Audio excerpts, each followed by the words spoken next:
Big breaking news చూస్తున్నాము. ఆంధ్రప్రదేశ్లో రాష్ట్ర రాజకీయాల పరిస్థితి పూర్తిగా మారబోతుందా? ప్రస్తుతం కూటమి అధికారంలో ఉంది. కూటమి అధినేత ఆంధ్రప్రదేశ్ ముఖ్యమంత్రిగా చంద్రబాబు నాయుడు గారు అధికారంలో ఉన్నారు. ముఖ్యమంత్రి కుర్చీలో కూర్చున్నారు. ఇప్పుడు ముఖ్యమంత్రి కుర్చీకే చంద్రబాబు ఒక పరీక్ష పెట్టబోతున్నారా అంటే ఖచ్చితంగా అవును అనే సమాధానం వస్తుంది. వియత్నాం సాక్షిగా ఆంధ్రప్రదేశ్లో పెను రాజకీయ ప్రకంపనలు రాబోతున్నాయి అనేటట్టుగా వార్తలు వినబడుతున్నాయి.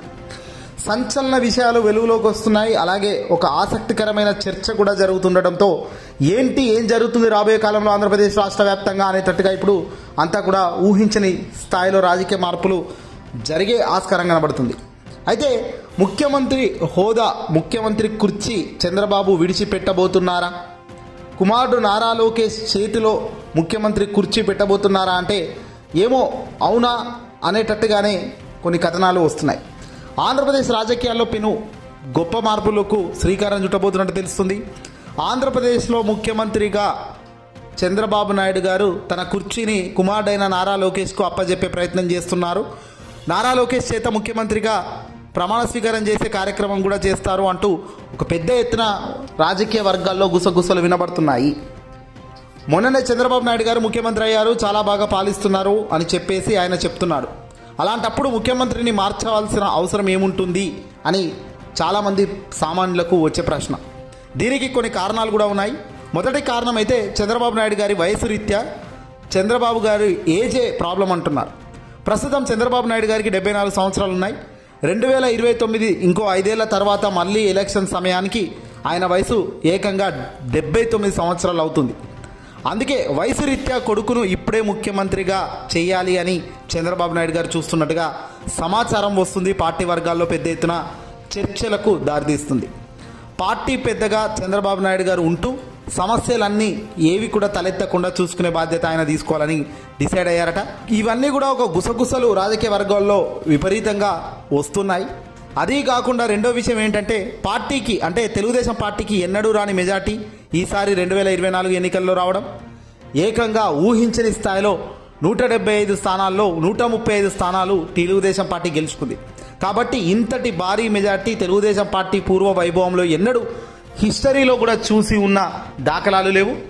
ఇలాంటి తరుణమైన భారీ మెజార్టీ ఉన్నప్పుడే తన కొడుకును నారా లోకేష్ను తీసుకెళ్లి ముఖ్యమంత్రి పదవిలో కూర్చోబెడితే ఎవరూ ప్రశ్నించరు అని చెప్పేసి చంద్రబాబు నాయుడు గారు ఆలోచిస్తున్నట్లుగా గుసగుసలైతే రాష్ట్ర రాజకీయాల్లో వినబడుతున్నాయి. ఇక మూడో కారణం ఏంటంటే అతి ముఖ్యమైన కారణం, రాజకీయంగా రేపొద్దున నారా లోకేష్ గారికి సమస్యలు సృష్టించబోయేది 2 వ్యక్తులు ఉన్నారు. అందులో ఒకరు సినిమాల్లో ఉన్న సినిమా హీరో జూనియర్ ఎన్టీఆర్, నందమూరి తారక రామారావు గారి మనవడు. జూనియర్ ఎన్టీఆర్ అంటే అంతులేని అభిమానంతో కోట్లాది మంది ప్రజలు ఉన్నారు, తెలుగు ప్రజలు అన్న సంగతి తెలుసు. ఇక రెండో వ్యక్తి power star Pawan Kalyan, Janasena party అధినేత, ప్రస్తుతం డిప్యూటీ సీఎంగా ఉన్న పవన్ కళ్యాణ్ గారు. ఈ ఇద్దరు కూడా రేపొద్దున 2029 తర్వాత ఒక సమస్యగా మారే అవకాశాలు లేకపోలేదు అన్నది చంద్రబాబు రాజకీయంగా ఆలోచిస్తున్న ఒక ఎత్తుగడ్డ.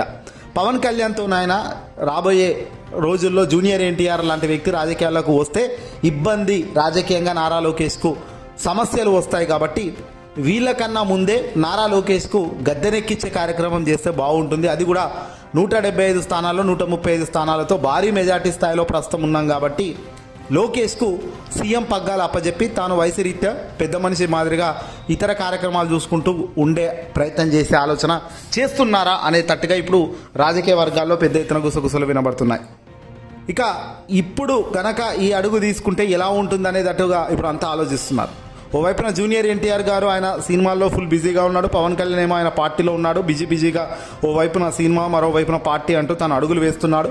21 సీట్లు తనకు వచ్చాయి కాబట్టి ప్రశ్నించే అవకాశం లేదు. ప్రస్తుతం తన కొడుకును ఈ సమయంలోనే ముఖ్యమంత్రిని చేయాలని చెప్పేసి ఒక ఆలోచనలో చంద్రబాబు నాయుడు గారు ఉన్నట్టుగా సమాచారం అందుతుంది. ఇక మరో ఇంపార్టెంట్ అంశం ఏంటయ్యా అంటే కొడుకును ముఖ్యమంత్రిని చేస్తే పవన్ కళ్యాణ్ ఊరుకుంటాడా, కేంద్రంలో ఉన్న ఎన్డీఏ సర్కార్ ఊరుకుంటుందా అని ఓ రకంగా మరికొందరు ప్రశ్నిస్తున్నారు. ఇక్కడ పెద్ద బలం ఏంటయ్యా చంద్రబాబు నాయుడు గారికి అంటే ప్రస్తుతం దేశవ్యాప్తంగా దేశంలో ఏ ఇతర రాష్ట్రంలో లేనంత బలం ఆంధ్రప్రదేశ్, బీహార్ 2 రాష్ట్రాలకు ఉంది. దేశవ్యాప్తంగా దేశ రాజకీయాల్లో ఆంధ్రప్రదేశ్ నుంచి అలాగే బీహార్ నుంచే నడుస్తున్నాయి.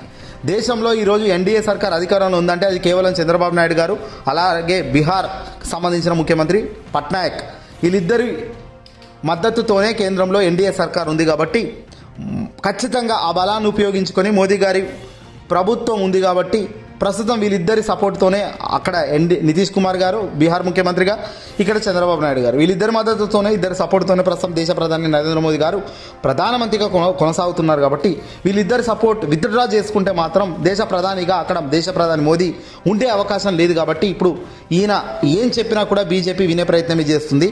బీజేపీ చెప్పి మళ్ళీ జనసేనను కూడా వినేలా చేసేలా, పవన్ కళ్యాణ్ కూడా వినేలా చేసేటట్టుగా చంద్రబాబు తన రాజకీయ అనుభవ చక్రం నుంచి ఈ చక్రాలన్నీ తిప్పే కార్యక్రమం చేసే ఆలోచనలో ఉన్నట్టుగా విశ్వసనీయ సమాచారం నుంచి అందుతున్న కీలక సమాచారం.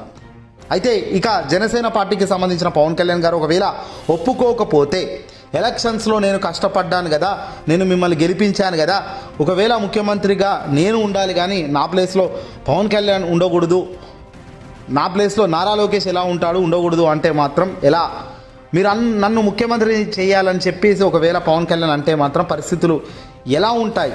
ఇందాక నేను చెప్పినట్లుగా బీజేపీ సర్కార్ ఎవరి చేతిలో ఉందయ్యా అంటే చంద్రబాబు, నితీష్ కుమార్ బీహార్ ముఖ్యమంత్రి, అక్కడ నుంచి వీళ్ళు మేనేజ్ చేసి కేంద్రం నుంచి ఒత్తిడి తెచ్చి పవన్ నోరు మూపే కార్యక్రమం కూడా చేసే కార్యక్రమం చంద్రబాబు చేయగలుగుతాడు. అంత సామర్థ్యం, ఆ తెలివి చంద్రబాబుకి అయితే ఉంది. ఒకవేళ నా కుమారుడిని కనుక ముఖ్యమంత్రి హోదాలో కూర్చునే పరిస్థితి లేదు అని మీరు అంతా ఎన్డీఏ సర్కార్, లోకేష్ ఇద్దరు అనుకుంటే మాత్రం చంద్రబాబు నాయుడు గారు ఇమీడియట్లీ తన మద్దతును విత్డ్రా చేసుకుంటాడు ఎన్డీఏ సర్కార్కు. అప్పుడు ఏకంగా దేశ రాజకీయాల్లోనే ఒక పెను సంచలనం వస్తుంది. అప్పుడు దేశ రాజకీయాల్లోనే బీజేపీ కుప్పకూలే పరిస్థితికి వస్తుంది. కాబట్టి బీజేపీ ఆ నిర్ణయం ఇంత త్వరగా తీసుకోదు. అంటే చిన్నదా గోతితో పోయేదాన్ని గొడ్డల దాకా తెచ్చుకోవడం ఎందుకనేటట్టుగానే ఇక్కడ పరిస్థితులు అన్నీ కూడా చంద్రబాబు చుట్టే ఉన్నాయి. కాబట్టి వీటిని వాడుకొని ఖచ్చితంగా లోకేష్ను ఒక 3-4 ఏళ్ళు ముఖ్యమంత్రి హోదాలో కూర్చోబెడితే ఆ తర్వాత ఆటోమేటిక్గా తనకు ఒక ఇమేజ్ బిల్డప్ అవుతుంది. ఆ తర్వాత ఆ ఇమేజ్ని బిల్డప్ చేసుకొని మళ్ళీ రాజకీయ ఎన్నికల్లోకి పోవచ్చు. అప్పుడు ఓడిపోయినప్పటికీ కూడా మళ్ళీ పోరాడడానికి ఓ స్ఫూర్తి ఉంటుందని చంద్రబాబు ఆలోచిస్తున్నట్టు సమాచారం. ఏదేమైనప్పటికీ కూడా రాబోయే ఎన్నికలు 2029 జమిలీ వస్తుందా, ముందు వస్తుందా, వెనకాల వస్తుందా అనేది పక్కన పెడితే తాజా పరిస్థితులు రాజకీయ కోణంలో చూస్తే చాలా సంచలనంగా, చాలా వ్యూహాత్మకంగానే ఉన్నాయి అనే దానికి క్లియర్ కట్గా కనబడుతున్నాయి. అలాగే రాహుల్ గాంధీ, కాంగ్రెస్ పార్టీకి సంబంధించిన వ్యక్తి రాహుల్ గాంధీ ఢిల్లీ వేదికగా జరుగుతున్న మంతనాలు కీలకంగా మారుతున్నాయి. ఇక్కడ చాలామంది కొందరు మీటింగ్ నిర్వహిస్తున్నట్టు తెలుస్తుంది. భారతీయ రాజకీయాల్లో వియత్నాం నుంచి కొన్ని పెను మార్పులు జరగబోతున్నట్టుగా సమాచారం అందుతుంది. కొన్ని కీలక మీటింగ్స్ అక్కడ జరుగుతున్నాయి. కాబట్టి ఇవన్నీ కూడా ఎడదారి తీసాయి అనేది కూడా కీలక అంశంగానే ఉంది. రాహుల్ గాంధీ గారికి చంద్రబాబు నాయుడు గారికి ఉన్నటువంటి సత్సంబంధాల గురించి మనకు అందరికీ బాగా తెలుసు. తెలంగాణలో గత 2018 ఎలక్షన్స్లో కూడా మన టీడీపీ, కాంగ్రెస్ రెండూ కలిసికట్టుగా బీఆర్ఎస్ను ఆర్గనైజ్డ్గా తెలంగాణలో పోటీ చేయనయ్యా అంటే వాళ్ళ సంబంధాలు చాలా బాగున్నాయని చెప్పేసి కూడా కొంతమంది అంటున్నారు.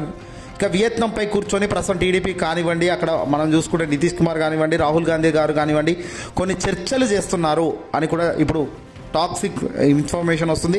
ఏదేమైనప్పటికీ కొడుకు నారా లోకేష్ను ప్రధాన ముఖ్యమంత్రిని చేయడానికి దీనికంటే మంచి అవకాశం ఇంకోటి లేదు. కాబట్టి ఫ్యూచర్లో మళ్ళీ 135 సీట్లు గెలవడం అన్నది చాలా సాధ్యంగానే అంశం అనేది చంద్రబాబుకు తెలిసిన ప్రాక్టికల్ ఎగ్జాంపుల్. కాబట్టి దీన్ని యూటిలైజ్ చేసుకొని పవర్లో ఉన్నప్పుడే కొడుకుని ముఖ్యమంత్రి హోదాలో కూర్చోబెట్టి తాను పక్కగా పెద్ద మనిషి మాదిరిగా ఉండి సలహాలు సూచనలు ఇస్తూ ముందుకు అడుగులు వేస్తే ఎలా ఉంటుందనే దానిపై ఆలోచన చేస్తున్నట్టు సమాచారం అందుతుంది. ఇది నిజమైతే గనక తెలుగు రాష్ట్రాల్లో పెను సంచలనమైన అంశం అని చెప్పొచ్చు.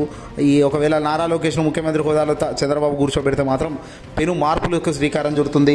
ఇది వైసీపీ ఎలాంటి అడుగులు క్యాచ్ చేసుకొని ముందుకెళ్తుంది అనేది కూడా ఒక షాకింగ్ పరిణామమే.